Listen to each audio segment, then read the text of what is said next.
Dear students, we are doing worksheet number 2, chapter number 10. बच्चे worksheet number 2 हम लोग पहले कर रहे थे, उसके मैंने कंसेप्ट क्लियर किए थे पहले। वर्कशीट 2 से पहले जितने भी आपको जो लीनियर पेयर है उसके बारे में बताया था। आज हम कर रहे हैं वर्कशीट 2 का क्वेश्चन नंबर 1। क्वेश्चन 1 भी मैंने डिस्कस कर लिया था, एक बार फिर से कर लेते हैं हम, ठीक है। तो बच्चे इसमें से आपको ये बताना है, in which of the following are angle 1 and 2 adjacent angle. क्या ये एडजेसेंट एंगल है? तो ये आपको 6 फिगर्स दी हुई हैं। अगर आपके वो एडजेसेंट है तो हम लिखेंगे येस, अगर नहीं है तो नो, राइट, येस। तो बच्चे एडजेसेंट एंगल कर इसको ये बताने से पहले हमें ये क्लियर होना चाहिए कि बच्चे एडजेसेंट एंगल क्या होते हैं। तो एडजेसेंट एंगल वो एंगल होते हैं जिसमें कॉमन वर्टेक्स हो, दो एंगल्स हो और उनकी एक कॉमन वर्टेक्स होनी चाहिए और एक कॉमन आर्म होनी चाहिए, और बाकी की जो दो आर्म्स हैं वो उसके ऑपोजिट साइड में होनी चाहिए कॉमन आर्म के, ठीक है। तो अगर ये तीनों कंडीशन फुलफिल होती हैं then we can say yes it is adjacent angle, right.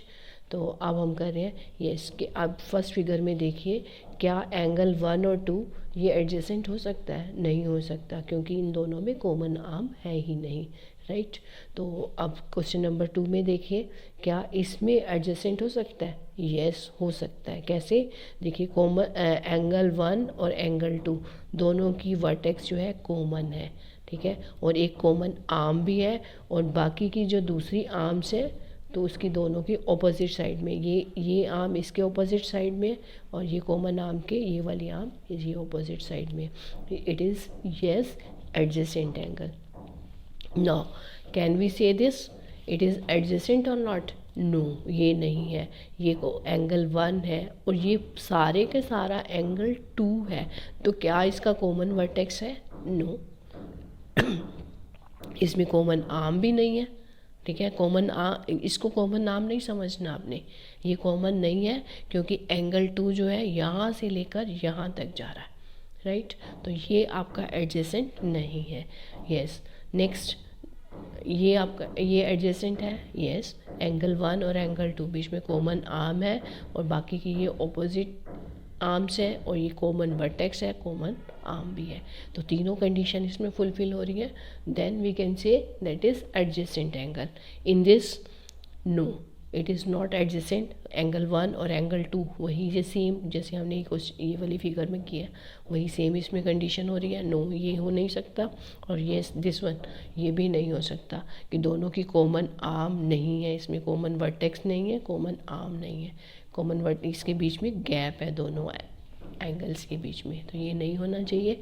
तो now we can say it is not a adjacent angle. Second question, write down 3 pairs of adjacent angle.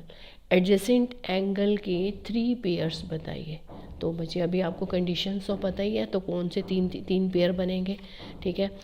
E A D, ठीक है, और साथ में ई A and सी। तो ये आपका D A सी ये दोनों मिलाकर एक एंगल बना, एक एडजेसेंट एंगल बना रहे हैं, ठीक है। ऐसे ही डी ए सी और साथ में सी ए बी ये दोनों मिला रहे, ये दोनों एक कॉमन एडजेसेंट एंगल बना रहे हैं। और भी, और कौन कौन सा बन सकता है बच्चे? ई ए सी और साथ में सी ए बी। अगर हम इसको ये छोड़ दें, डी ए लाइन को छोड़ दें, भूल जाएं इसको, ये है ही नहीं, तो हम क्या करते हैं, ई ए सी और सी ए बी इन दोनों को मिला देंगे तो भी हमारा एडजेसेंट एंगल बन जाएगा। मैंने एक फोर्थ और भी लिखी है, आप भी कोई और भी बना सकते हो, ठीक है। नेक्स्ट है third, in the following figure are angle A and angle B adjacent.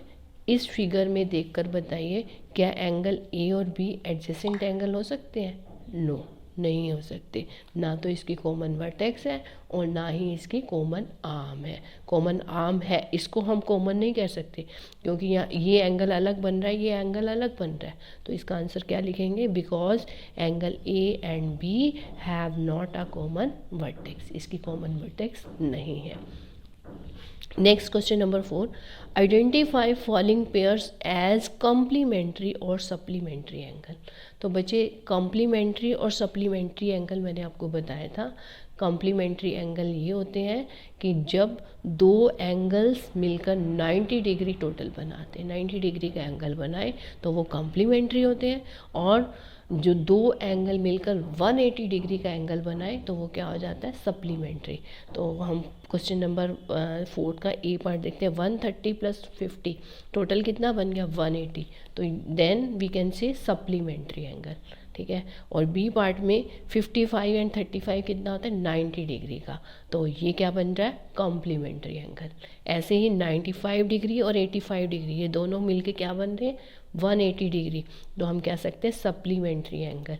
ऐसे ही 60.5 डिग्री + 29 ये दोनों मिलके क्या बन रहे हैं, 90 डिग्री, तो then we can see a complementary angle, और ये क्या बनेगा, सप्लीमेंट्री। और दिस वन ये 180 बन रहा है इन दोनों का टोटल, तो ये क्या बन जाएगा, सप्लीमेंट्री एंगल। इन दोनों का टोटल 90 डिग्री बन रहा है, तो ये क्या हो जाएगा, कॉम्प्लीमेंट्री एंगल। और इन दोनों का टोटल भी 90 डिग्री है, we can say complementary angle. आपने पूरा लिखना है, मैंने आपको शॉर्ट में बता दिया। Next question number 5। Question number 5 में क्या है बच्चे, write the complement of the following angles. इनका कॉम्प्लीमेंट बताइए।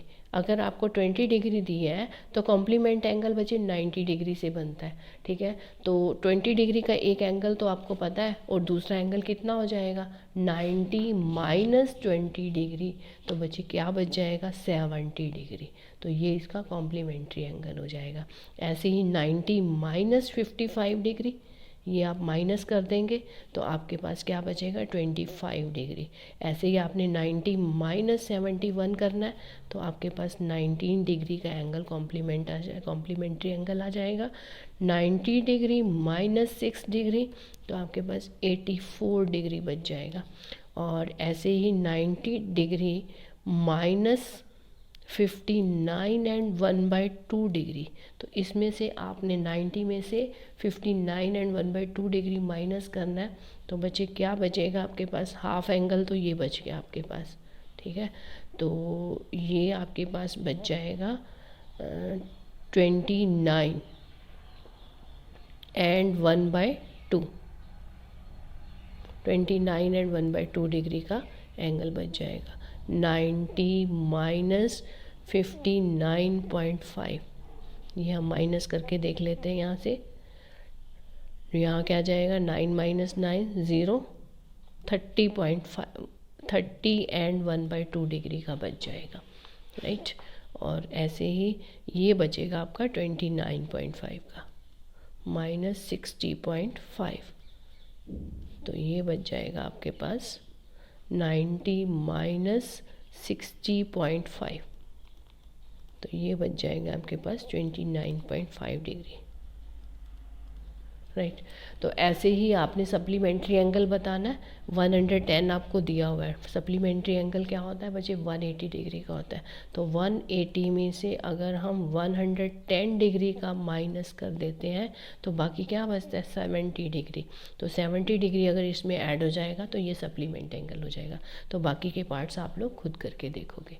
Okay, thank you.